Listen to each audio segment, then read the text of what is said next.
Pressure is now mounting on President William Ruto to convene a special sitting of parliament within 7 days, an urgent call by opposition leaders who say the country is staring at a full-blown fuel crisis, demanding the dismantling of a controversial government-to-government fuel import delay they argue has placed profit above the public good.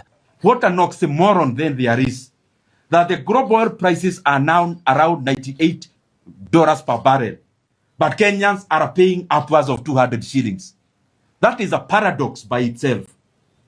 And even when we compare the regional prices, and especially Kenya being a home of a port, and Kenya having mechanisms like fuel stabilization fund, which is funded by Kenyans, it is not explainable logically how any of our neighbors should be selling fuel cheaper than Kenya.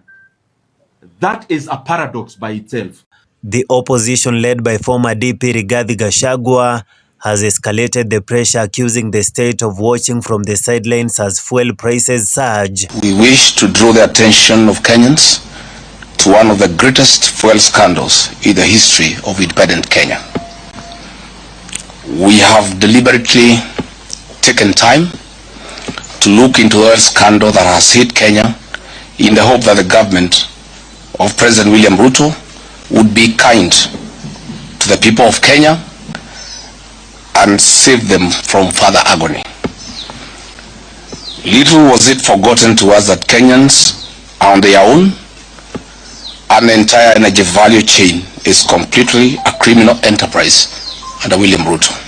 And with every case at the pump, the ripple is felt far beyond fuel, in the cost of food, transport, and survival itself. Mr. William Ruto, you must immediately direct the Speaker of the National Assembly, your sycophant, to convene a special sitting of Parliament within 7 days to address the following urgent issues, failure to which the United Government shall call for national mass action. We should not just be asking Opio and I, we should be asking William Ruto himself. You are conflicted, Mr. President.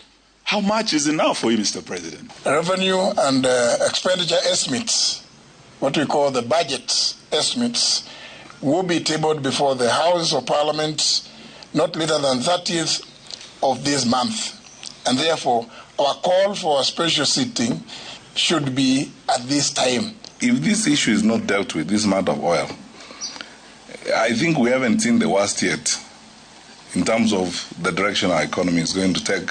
However, President William Ruto holds his ground, insisting the government's hand was forced, revealing that over 6.5 billion Kenyan shillings has already been injected into subsidies to shield Kenyans from an even steeper blow, while pointing to volatile global markets as the true driver of the pain. Kubwa ya mambo ya Middle East. Tumekuwa na matatizo ya vita kule, mambo ya mafuta imepanda kila sehemu, lakini hapa Kenya tumepanga vizuri, tuhakikishe ya kwamba ile bei ambayo ingeruka juu sana, tuhakikishe ya kwamba tunaifanyia moderation. Tumetoa pesa ya serikali bilioni 6.5 ya kufanya subsidy ya mafuta hapa Kenya. Niko na bilioni 9 peke yake ambao napata. Hii pesa hata nifanye namna gani, lazima niombe rais, barabara, hospitali aongeze pesa. Juzi nimenunua trakta za bilioni 1 za kutengeneza maram. Siwezi tengeneza lami.